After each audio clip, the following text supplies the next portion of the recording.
సీఎంగా నారా చంద్రబాబు నాయుడు ప్రమాణ స్వీకారం చేయడంతో రాజధాని రైతులు మరింత సంతోషం వ్యక్తం చేస్తున్నారు. ఇవాళ తమకు పెద్ద పండుగ రోజు అని, గత 5 ఏళ్లలో తాము ఏ పండుగ జరుపుకోలేదని మహిళా రైతులు ఆవేదన వ్యక్తం చేశారు. ఎన్నో త్యాగాలు చేసి రాజధానికి భూములిస్తే జగన్ తమను ఎంతో హింసించారని అన్నారు. చంద్రబాబు ప్రభుత్వంలో అమరావతి ఖచ్చితంగా అభివృద్ధి చెందుతుంది అంటున్న రాజధాని రైతులతో మా ప్రతినిధి పూర్ణ ఫేస్ టు ఫేస్. చంద్రబాబు ప్రమాణ స్వీకార మహోత్సవానికి అమరావతి నుంచి పెద్ద ఎత్తున మహిళా రైతులైతే తరలి వచ్చిన పరిస్థితి ఉంది. ఎందుకంటే చంద్రబాబు ప్రమాణ స్వీకారం ఖచ్చితంగా చూడాలన్న తలంపుతో మొత్తం కూడా వ్యయ ప్రయాసాలు గురై కూడా ఇక్కడికి వచ్చిన పరిస్థితి నెలకొంది. ఇదే అంశం సంబంధించి మనతో మాట్లాడడానికి అమరావతి మహిళా రైతులు ఉన్నారు. వాళ్ళని అడిగి మరిన్ని వివరాలు ఇస్తున్నారు. ఈరోజు పర్టికులర్గా చంద్రబాబు గారు ప్రమాణ స్వీకారం చూడటానికే వచ్చారు ఇక్కడ, లేదా అమరావతి గురించి ఏమన్నా అభివృద్ధి గురించి ఏమైనా ఇక్కడ చెప్తారన్న ఉద్దేశంతో వచ్చారు? జై అమరావతి అండి. మేము బాబుగారు ప్రమాణ స్వీకారం చూడటానికి వచ్చామండి. ఎందుకంటే మాకు 5 సంవత్సరాల నుంచి రాజధాని ప్రాంతంలో భూములు ఇచ్చి మాకు అసలు ఏ పండగ లేదండి. ఈరోజు మాకు ఇది పెద్ద పండగ అండి. ఎన్నో ఇబ్బందులు పెట్టిందండి ఈ ప్రభుత్వం. జగన్ ప్రభుత్వం మాత్రం భూములు ఒక్క రూపాయి తీసుకోకుండా మేము ఇచ్చినందుకు, త్యాగాలు చేసినందుకు మమ్మల్ని ఎంతో హింసలు పెట్టి, కేసులు పెట్టి ఎన్నో ఇబ్బందులు చేశారు.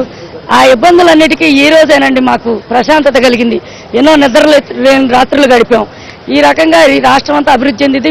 కంపెనీలు వస్తాయి, ఉద్యోగాలు వస్తాయి, భావితరాల భవిష్యత్తు బాగుంటుందని మేము అది ఈ కన్నుల పండగ ఆ వేడుక చూడాలనే వచ్చామండి. ప్రధానంగా చూస్తే కనుక అమరావతి ఉద్యమంలో చాలా కీలకమైన పాత్ర మీరు పోషించారు. అలాగే మీ కూతురు కూడా చాలా ఇబ్బందులు పడిన పరిస్థితి నెలకొంది. అయితే ఇప్పుడు చంద్రబాబు గారు అధికారం చేపట్టారు. అధికారం చేపట్టక ముందే, ప్రమాణ స్వీకారోత్సవం చేయకముందే అమరావతి మొత్తం కూడా జంగిల్ క్లియరెన్స్ కూడా ఆర్డర్స్ ఇచ్చారు. వీటన్నిటిని ఎలా చూస్తారు? అమరావతిలో వెలుగుతుందంటారా? జై అమరావతి, జై తెలుగుదేశం అండి. ఖచ్చితంగా అమరావతి వెలుగుతుందండి. చీకటి 5 సంవత్సరాల నుంచి చీకటి బతుకుల్లో మేము చీకట్లో బతుకుతున్నామండి. ఈ రోజు మాత్రం అసలు బాబు గారు గెలిచి అమరావతికి రాకముందే అసలు ఆయన గెలిచారు అన్న దగ్గర నుంచి అమరావతిలో మొదలైందండి. ఇంకా సందడి కోలాహలంగా ఉంది. 4 సంవత్సరాల నుంచి కూడా అడవులను పెంచి అభివృద్ధిలో నడిపించాడు. అడవిని నడిపించేసి ఆ రకంగా చేశాడు. అడవుల్ని పెంచడం ఆయన చేసిన అభివృద్ధి. ఈ రోజు మాత్రం చాలా మాకు ఆనందంగా ఉందండి. అమరావతి ఆల్రెడీ ఇప్పుడు 150 క్రైన్లు మరి వచ్చి బాగు చేస్తున్నాయి. గత గవర్నమెంట్లో ఎందుకు చేయలేదంటే వాళ్ళు అన్నారండి, మేము అధికారులు, మాకు డబ్బులు ఇవ్వలేదు, మా దగ్గర ఫండ్స్ లేవు, గవర్నమెంట్ మేము చేసినా కానీ మీరు ఎందుకు వెళ్ళారు శంకుస్థాపన కానీ మమ్మల్ని ప్రశ్నిస్తారని మమ్మల్ని ఊరుకోరు. అందుకని మేము ఎన్ని సంవత్సరాలు 4 ఏళ్ల నుంచి కూడా శంకుస్థాపన దగ్గర మేము ఏమి బాగు చేసి శుభ్రం చేయలేదు. ఇప్పుడు మరి చేస్తున్నాము, ఈయన ఇప్పుడు వచ్చిన గవర్నమెంట్ అడగదు కాబట్టి ఇప్పుడు చేస్తున్నామండి అని చెప్పారండి. ఆయన పట్టుదలతో మేము శ్రమించామండి. ఎన్ని కష్టాలు పడ్డాం.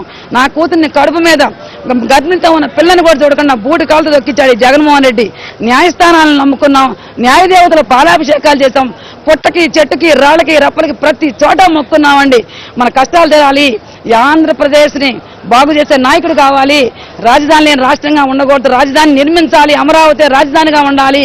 చంద్రబాబు నాయుడు గారు ఏదైతే అమరావతి ఉందో దాన్ని నిర్మించి మరి పోలవరాన్ని పూర్తి చేసి, అలాగే విద్యా వైద్య రంగాలు వెనకబడిపోయి ఉన్నాయండి. మరి జగన్మోహన్ రెడ్డి గారి ప్రభుత్వంలో విద్యా వైద్య రంగాలను కూడా మరి అవి శాఖను ప్రక్షాళన చేసేసి, అలాగే లా అండ్ ఆర్డర్ పూర్తిగా నాశనం అయిపోయిందండి గత గవర్నమెంట్ లో. ఏమంటే మీరు చెప్పండి, అంత దూరం నుంచి ఈ ప్రమాణ స్వీకార కార్యక్రమం చూస్తానికి ఎందుకు వచ్చారు? అంటే చంద్రబాబు గారి మీద అభిమానంతో వచ్చారా, లేదా ఎందుకు చూడాలనిపించింది? జై అమరావతి, సేవ ఆంధ్రప్రదేశ్. ఇవాళ మాకు చాలా కన్నుల పండుగగా ఉందండి. మాకే కదండి, రాష్ట్ర ప్రజలందరికీ చాలా కన్నుల పండుగగా ఉంది. ఈ రోజు కోసం మేము ఈ 5 సంవత్సరాల నుంచి ఎన్నో ఇబ్బందులు పడ్డాం, ఎన్నో పూజలు చేసి, ఎన్నో దేవతలకి, దేవుళ్ళకి మొక్కుకొని ఈ రోజు కోసం ఎదురు చూసామండి. బాబు గారికి తెలుసండి, అభివృద్ధి అంటేనే బాబు గారు అంటేనే అభివృద్ధి. రాష్ట్రం మొత్తం అభివృద్ధి చేస్తారు. ఆయనకి ఎక్కడేం చేయాలో 3 ప్రాంతాలు అభివృద్ధి చేస్తారు. ఇది పరిస్థితి. ఖచ్చితంగా చంద్రబాబు ప్రమాణ స్వీకారం ఆయనకి హాజరవ్వాలన్న తలంపుతోనే మేము అంత దూరం నుంచి అమరావతి నుంచి కూడా ఇక్కడికి వచ్చామని చెప్తున్నారు.